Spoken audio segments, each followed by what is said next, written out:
Hey everyone, welcome to my channel.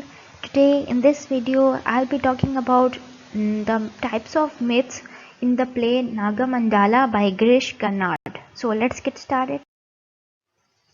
Definition of myth.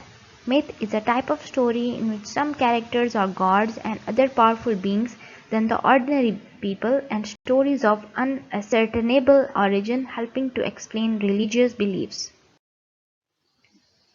Types of myths. The following are the four theories of myths and its application in the play. The natural myth or the rational myth theory.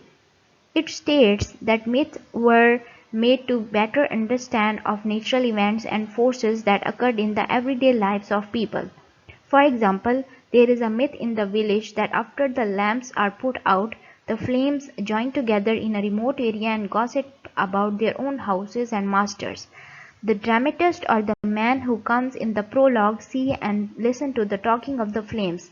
This shows the occurrence of natural events in that village. The functional myth theory. It explains morality and social behavior and consequences of not having it. For example, in the play, the woman who comes in the prologue never said the story to anyone or sang any song, so it escaped from her and took a form of a woman and sari, which resulted in the family feud of suspicion on the part of her husband. This shows the consequences of not having the social behavior of telling stories to others. The structural myth theory. It is the myth based on human emotions and minds which shows its two sides, the good and the bad.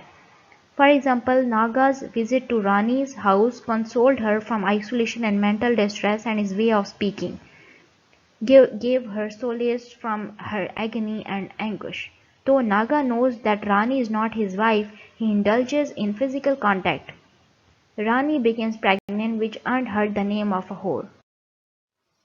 The psychological myth theory. It states how myths are based on human emotions and that they came from human subconscious mind as archetypes.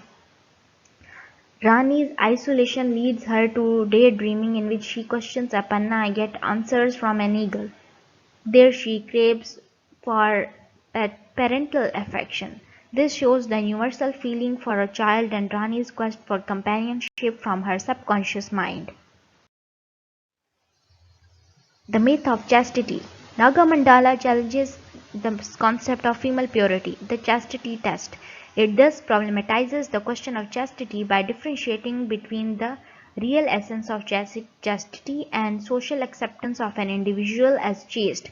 It is a theme which has been a part of Hindu social ethos since prehistoric times, traceable to the Ramayana, where even Sita is made to pass the trials in order to satisfy the subjects of Ayodhya that she is chaste, having spent her captivity under another male. Similarly, Rani, once suspected by Apanna of infidelity, is forced to undergo the test to prove her innocence and purity. This play poignantly dramatizes the agony of men and especially women in the Indian society, which hardly gives any space for individuality and self-development. Thank you. That's all for today.